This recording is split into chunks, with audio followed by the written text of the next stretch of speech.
جو فرشتوں کا رسول، نوریوں کا سردار، سدرۃ المنتہا کا واسی، جب دربار رسالت میں آتا ہے تو اس کی پہنچ تلیاں ہیں، تو تلیاں چومے اس کا یہ مقام ہے، اور جو محمد کے رخسار چوما کرے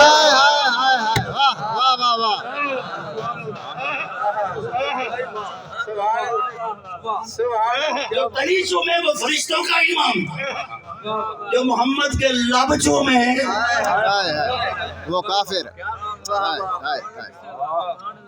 ابھی میں تھوڑا سا آگے لے جانا چاہتا ہوں آپ کو۔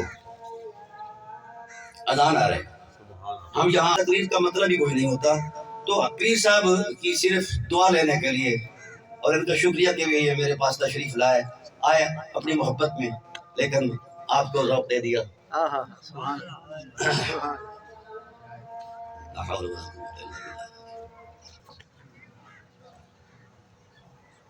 بسم اللہ، سماعت فرمائے، بڑا تھوڑا وقت، جو نبی کی تلیاں چومیں۔ میں یہاں اعلیٰ حضرت کا ذوق پیش کر دوں علیہ رحمہ کا۔ وہ کہتے ہیں سر پہ رکھنے کو مل جائے نال پاک حضور، تو پھر کہیں گے کہ ہاں تاجدار۔ ابھی اہل سنت نال پاک کو معراج سمجھتی ہے نا ایسا، جس کو نالین مل جائیں وہ تاجدار ہے۔ اور اچھا، یہ سانس آتی جاتی ہے نا جی۔ رسول اللہ صلی اللہ علیہ وآلہ وسلم جب سوتے تو سینہ ابو طالب سے لپٹ کر سوتے، اس سینے میں قرآن آیا ہے، آپ سنتے ہیں تو جھوم جاتے ہیں۔ جس کے سامنے قرآن آیا ہے اسے نہیں پتا کلمہ کیا ہوتا ہے۔ یہ بات تاریخی ہے، کیونکہ میری جو ہے اس پر تحقیق ہے۔ سب سے پہلے قدرہ شاہ صاحب، سب سے پہلے جس شخص نے نبی کو نبی کہا ہے،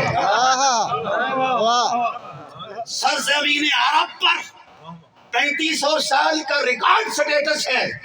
سرزمین عرب سنگلاخ تھی، سرزمین عرب بے آب و گیاہ تھی، سرزمین عرب پر کوئی نبی کوئی وحی نہیں آئی، لوگ نبوت سے آشنا ہی نہیں تھے، نبوت کا لوگوں کو پتہ ہی نہیں تھا، شریعت کے تقدس کا کوئی انداز ہی نہیں تھا، کوئی ایسی صورت نہیں تھی، جہالت ہی جہالت تھی۔ کریم آقا کا پہلا دن ہے، میرے نبی کا ولادت ہوئی، حضرت عبد المطلب آئے، اٹھایا حضور کو، کہا الحمدللہ الذی عطانی الغلام قد زاد فی المال فی الغلمان، اے اللہ تیری حمد ہے تو ایسا بیٹا عطا کرتا ہے جو پنگوڑے میں تاجدار ہے۔ حضرت ابو طالب آگے بڑھے، کہا بابا انا احق بکم، میں تم سب سے زیادہ حق رکھتا ہوں کیونکہ میری قربانیاں زیادہ ہیں۔ جو 4 نسل محمد پر قربان کر دے وہ چھوٹا بندہ ہے، چھوٹا بندہ۔ اچھا سماعت فرمائیے، کیا کہتے ہیں؟ حضور صلی اللہ علیہ وسلم کو ہاتھوں میں لیا اور ماتھے پر بوسہ دیا، ماتھے سے اوپر تو کوئی شے نہیں ہے نا۔ کہاں جبرائیل پاؤں کو بوسہ دے امام الملائکہ بنائے جائے، کہاں ابو طالب جبین رحمت پر بوسہ دے، ہاں جس کے غازے کو وہ شمس کہا جاتا ہے، جس کی زلف عنبرین کو واللیل اذا یغشا کہا جاتا ہے، جس آنکھ کے سرمے کو ما زاغ البصر وما طغی کہا جاتا ہے، جن کے تکلم کو ان هو الا وحی یوحی کہا جاتا ہے، جن کی مسکراہٹ کو یاسین کہا جاتا ہے، جن کے عمامے کو طٰہٰ کہا جاتا ہے، اس ماتھے پر ابو طالب بوسہ دیتا ہے لمس نبوت کے فیض سے۔ جب فیض اندر آتا ہے تو کیا کہتے ہیں؟ سب سے پہلا مواحد، سب سے پہلی حرمت جس نے خدا کو خدا کہا ہے وہ ابو طالب ہے۔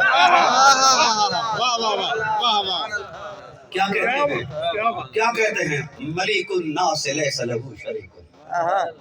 او محبوب، تجھے اس نے بنایا ہے جس کا اپنا شریک کوئی نہیں ہے، تو تیری مثال کیسے ہو سکتا ہے؟ پھر جھومے حضرت، جھوم کر کہا میرے بیٹے کا نام کیا رکھا ہے؟ تو مائی صاحبہ نے کہا ہم نے محمد رکھا ہے، پھر لڈی ڈالی، کیا کیا جی؟ فی تو رہی اپنے بیڑے ان کو لڈیاں دے رہے ہیں، چاہ رہے ہیں، کہتے کیا ہے؟ اے اللہ بے شک تیری ہر شان برا البرا ہے، مالک ہے، خالق ہے، زمین و آسمان کی ساری قدرتیں تیرے ہاتھ میں ہیں، پر آج میں نے تجھے تیری غیرت سے پہچانا ہے۔ ابو طالب تیری کس وصف کو دیکھ کر تیری حمد کر رہا ہے، تیری غیرت کو دیکھ کر۔ کہا کیا؟ عبد المطلب کہتے غیرت کس غیرت کا نام لے رہا جی؟ خدا کی غیرت کا۔ حضرت زبیر بھی جناب کے چچا ہیں، کہا خدا کی غیرت کے بارے میں کیا خیر؟ کہنے لگے میں نے آج خدا کی غیرت کو دیکھا ہے۔ کہنے لگے کیا دیکھا ہے؟ کہا وَشَكَّ لَهُ مِنْ اسْمِهِ لِيُجَلَّهُ فَذُو الْعَرْشِ مَحْمُودٌ وَهَذَا مُحَمَّدٌ، کہ تیری غیرت پر قربان کہ جس طرح تو نے محمد کو وجود کسی اور خمیر سے نہیں دیا، اپنے حسن کے جلووں کی خیرات سے دیا ہے، ایسے ہی تو نے اپنے محمد کو اپنا ہی نام دے دیا ہے، کسی غیر کا نام دیا ہی نہیں۔ وَشَكَّ لَهُ مِنْ اسْمِهِ، اللہ نے اپنے نام سے حضور کے نام کو مشتق فرمایا ہے، نکالا ہے۔ لیجلہ بڑا جملہ ہے، لام کہ ہے، کہ علت بیان کی، ایسا کیوں کیا؟ لیجلہ، اللہ چاہتا ہے حسن محمد کے آئینے میں میں نظر آیا کروں۔ جس کو معرفت ہی نہیں خدا کی وہ باتیں ایسی کر سکتا ہے؟ وہ باتیں ایسی ہی نہیں کر۔ لیجلہ فضل العرش محمود، اے صاحب عرش تو محمود ہے، تیری حمد ہے، تیری حمد ہیں، تعریفیں ہیں۔ وہذا محمدی، یہ وہ ہے جس کی بار بار تعریف ہے۔ قدرت نے قرآن میں اس غیرت کو نازل فرمایا۔ قرآن میں کیا کہا شاہ صاحب؟ کہا کل یوم ہوا فی شان، میرے حبیب میرے ہر روز نئی شان ہے۔ اور ابو طالب جو کہہ گئے یہ بڑی عجیب بات ہے، وما تکون فی شان، محبوب میری ہر روز ایک شان کا اظہار ہے، تیری ہر لمحے نئی شان ہے۔ فضل العرش محمود وہذا محمدی۔ میں سمیٹ رہا ہوں گفتگو کو، دوستان محترم، بڑی قابل غور بات یہ ہے، اتنی وفا قرآن کہتا ہے والموفون بعہدہم۔ یہ جو آیتوں کا آپ نے تصور دیا ہے نا، ترک کی علماء نے مجھ سے، ابھی میں ترک کے دورے سے آیا ہوں، مہینہ ڈیڑھ ہو گیا ہے، مجھے انہوں نے کہا کہ آپ کا ٹائٹل ہے عرفان ابی طالب اور قرآن، تو آپ قرآن کی کتنی آیتیں پیش کر سکتے ہیں؟ میں نے کہا بیٹھ جاؤ، 10 سن نبوی تک کتنا قرآن نازل ہوا اس کو الگ کر لو۔ 10 سن نبوی کے اندر قرآن کے عنوانات مضامین کیا تھے؟ ذات ابو طالب کی لمحات حیات تک، یہ توحید کا دعویٰ ہے، اتنے آیتیں اس کے دعویٰ پر دلیل ہیں۔ یہ رسالت کا دعویٰ ہے، اتنی آیتیں اس کے دعوے پر دلیل ہیں۔ یہ قیامت اور آخرت کا تصور ہے، اتنی آیتیں وہ ہیں۔ اور یہ احوال اور قصص ہیں پچھلی قوموں کے، اتنی آیتیں یہ۔ باقی کتنی آیتیں بچی؟ انہوں نے کہا جی 2200 آیتیں بچی۔ کتنی آیتیں؟ 2200 آیتیں بچی۔ میں نے کہا جی اب ان 2200 آیتوں میں وہ آیتیں نکال لو جو آیتیں مزاحمتی رویے پر کفار کی مذمت میں آئی ہیں، اس میں سے کچھ آیتیں 100-150 نکالی گئی۔ میں نے کہا جی باقی کتنی آیتیں بچی؟ انہوں نے کہا جی اتنی بچی۔ میں نے کہا کس تصور اور کردار کو، رویے کی حرمت کو قرآن بیان کر رہا ہے؟ کہا جی نصرت رسول کی حرمت کو بیان کر رہا ہے۔ میں نے کہا جی 10 سال تک اصحاب رسول کا کردار تو خاموش ہے، نصرت رسول کا وہ منظر نامہ کہاں نظر آتا ہے؟ تو ان آیتوں کا عنوان کون ہے، محل کون ہے، نزول کا جو مدعا اور مصداق کون ہے؟ تو ان کے ہاتھ کھڑے ہو گئے کہ ڈاکٹر فریدی اللہ تجھ پر رحم فرمائے، یہ کئی سو آیات ابو طالب کی حرمت کا بیان دے رہی ہے۔ اب میری کتاب پر انہوں نے 117 ملکوں کے نمائندہ محققین کو بلوایا ہوا تھا کہ صاحب انہوں نے میری کتاب پر کتاب لکھی ہے جس میں 17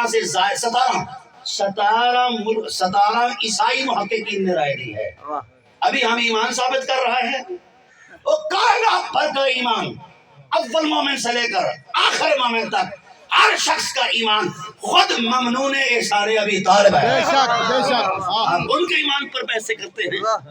واہ کیا مردراز. ابھی چند دن میں کراچی جامعہ کراچی میں کیا ہوا تھا, وہاں تقریب ہو گئی, حضرت ابو طالب پر سیمینار ہوا اور میری اس کتاب پر 6 جگہ پر پی ایچ ڈی ہو چکا ہے. سبحان اللہ. ابھی مقدمہ آیا ہے 7ویں جگہ پر شیب ابی طالب میں وہ پی ایچ ڈی ہو رہی ہے. شیب ابی طالب, جتنا قرآن شیب ابی طالب میں آیا ہے ہائے ہائے.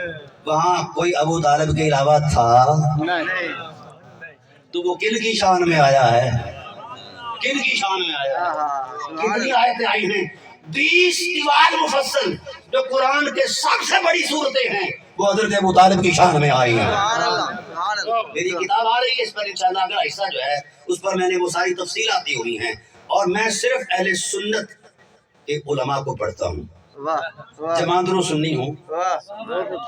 میری میں نے 100 سے زائد کتابیں لکھی صاحب, ایک حرف بھی کسی دوسرے مذہب سے نہیں لیا. اور یہ اگر محسوس نہ کرو قبلہ تو معذرت سے عرض کر جاؤں, میں نے رجال پر کام کیا ہے, جو سند حدیث کی سند میں راوی ہوتے ہیں, اس پر ایک کتاب میں نے سیاہ ستہ کے رجال پر ایک کتاب لکھی ہے. میں علماء سے معذرت کرتے ہوئے ایڈوانس معذرت, 14,500 روایات اہل سنت کی کتب حدیث میں ایسی ہیں جن کے راوی شیعہ ہیں. کون راوی ہیں؟ حدیث کی کتابوں میں برداشت ہے. اچھا نہیں, ویسے میں چونکہ تحقیق کا طالب علم ہوں, بات بڑی پیاری شاہ صاحب کے ذوق سے نظر کر رہا ہوں. شیعہ کیوں معتوب ہیں؟ کہ وہ اصحاب پر بکتے ہیں, ایسا ہے. تو یہ لوگ تو ہمارے علماء اہل سنت ان کو کافر کہتے ہیں, میں ان کفر سے بھی بدتر کہتا ہوں. صحابیت حرمت ہے, اللہ کا اعتماد ہے, اس پر ایسی بات کرنا ناجائز. پر میں علماء اہل سنت کی بارگاہ میں سوال چھوڑے جا رہا ہوں, اگر کسی صحابی پر کوئی تبصرہ تبرہ کرے تو وہ کافر ہے. جو سب سے پہلا صحابی, سب سے پہلا مومن, جسے علی کہتے ہیں, اگر کوئی اس پر زبان درازی کرے تو وہ کون ہے؟ اب میں نے ان راویوں کو بھی جمع کیا ہے جو علی کو بھونکتے رہے نبوت کے منبر پر. صحیح بخاری سے لے کر مسند شامیین تک گیا ہوں, حدیث کی 461 کتابیں میں نے پڑھی ہیں. میں ہر باغی کو, ہر کمینہ سرشت کو ٹریس آؤٹ کر لیا ہے کہ کون کون بھونکتا رہا حضرت علی کی ذات پر. کیا علی صحابی نہیں ہے؟ بھئی آپ حضرت بلال پر کوئی بھونکے تو آپ کی شریعت کہتی ہے کہ یہ کافر ہے, بے ایمان ہے. جو علی پر بھونکے بولو وہ کون ہے؟ وہ قرآن کے ٹائٹل کے مطابق 3 جہاد سے کافر ہے. اس کو کافر کہنا بھی کفر کی توہین ہے, کیونکہ اس نے قرآن کی توہین کی ہے. القرآن و مع علی علی و مع القرآن, قرآن علی میں ہے, علی قرآن میں ہے. اس پر بھی میری ایک کتاب آ رہی ہے انشاءاللہ چند ہفتوں کے بعد. تو یاد رکھو, یہ جو ڈراؤنے خواب ہمیں دکھائے جاتے ہیں سٹیجوں پر, حدیث کی سمجھ کے لیے پیرامیٹر جو علماء اہل سنت نے, جو اسماء الرجال کے محققین نے بیان کیے ہیں. میں نے 600 سے زائد کتابیں اسماء الرجال کی پڑھی اور میری جیب میں رہتی ہے. مجھے طیب اردگان نے وہ ایک آلہ دیا ہے جس میں 8 لاکھ کتابیں ہیں. تو دوستو, تحقیق کی دنیا ہے, کسی جذبات کا نہیں ہونا, نظر نہیں ہونا, روشنی کے ساتھ چلو. اگر کسی صحابی کو تبرہ بولنے والا قابل اعتماد نہیں, قابل نفرت ہے, تو اہل بیت کو بھونکنے والا کیسے قابل محبت ہے؟ 5.5 لاکھ راویان حدیث میں نے ریکارڈ پر لائے ہیں, اور ان میں نامور جو صحیح بخاری کے راوی ہیں, مروان بن الحکم جیسے وہ لوگ جن کو رسول ساری عمر لعنت کرتے رہے, آج ہماری بخاری کا وہ راوی 20 روایتیں اس کے اندر بخاری کے اندر ہیں. علی کو گالی نکالنے والا قابل اعتماد ہے, اور علی کی دشمن سے نفرت کرنے والا قابل اعتماد نہیں. جس طرح سیدنا صدیق اکبر رضی اللہ تعالیٰ عنہ کی صحابیت مقدس ہے, ایسے ہی مولا کائنات کی صحابیت مقدس ہے. بے شک. سمجھا گی؟ تو یہ دنیا ہی اور ہے، رجالی دنیا ہی اور. میں اس طرف نہیں جانا چاہتا، آپ یہ چیزیں کہ فنی چیزیں میں اس طرف نہیں جانا چاہتا، الجھ جائیں گے. عرض کرا تھا مقام ابو طالب. واہ سبحان اللہ. مجھ سے ترک کے علماء نے یہ کہا کہ آپ ابو طالب کو صحابی مانتے ہیں. میں نے کہا کہ ہماری جو ٹرمینالوجی ہے اس میں ہم کہتے ہیں کہ جس نے ایک نظر مصطفیٰ کو دیکھا اور دل کی دھڑکنوں سے دیکھا، سچے یقین سے دیکھا، وہ صحابی ہے. کائنات کی ولایتیں مل جائیں تو اس کی صحابیت کے مقام، اس کے مقام تک نہیں پہنچتی. ہمارے ہاں یہ معروف ہے، جو ایک نظر دیکھے وہ یہ شان رکھتا ہے، اور جس نے 50 سال تک نظر ہٹائی نہیں ہے. ہائے ہائے. اب ان کے مقام کو کہاں سے شروع کریں اور کہاں تک لے جائیں؟ واہ واہ واہ. چلیے، جو ایک لمحہ رسول کی بارگاہ میں بیٹھ جائے وہ صحابی، اور جو رسول کی بارگاہ میں رہے، شاہ صاحب جو رسول کی صحبت میں رہے وہ صحابی، اور جس کی صحبت میں خود رسول رہے، کیا کہیں گے وہاں؟ اور 50 سال رہے اور کہتے کیا رہے؟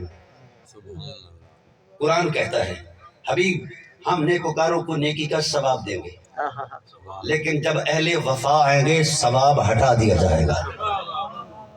والموفون بعہدہم، خاص کر وہ وفا والے جنہوں نے اوکھے ویلے جناب سے وفا کی ہے. بولیے، غار ثور کے اندر جس کی نیکی کا حرمت کا تقدس اتنا بلند ہے کہ آسمان چھوٹا ہے، ستاروں کی نگہت کم پڑ جاتی ہے سیدنا صدیق اکبر رضی اللہ تعالیٰ عنہ کی نیکی کے حوالے سے. اور یہ حدیث رسول ہے، جس نیکی کا ٹائم پیریڈ 3 دن ہے اس کا یہ تشخص ہے، اور جس نیکی کا تشخص قرآن 50 سال ہے. اب اللہ سے کہو تو نے آسمان بنائے، ہم ابو طالب کی نیکی کا پیمانہ پیش کرنا چاہتے ہیں.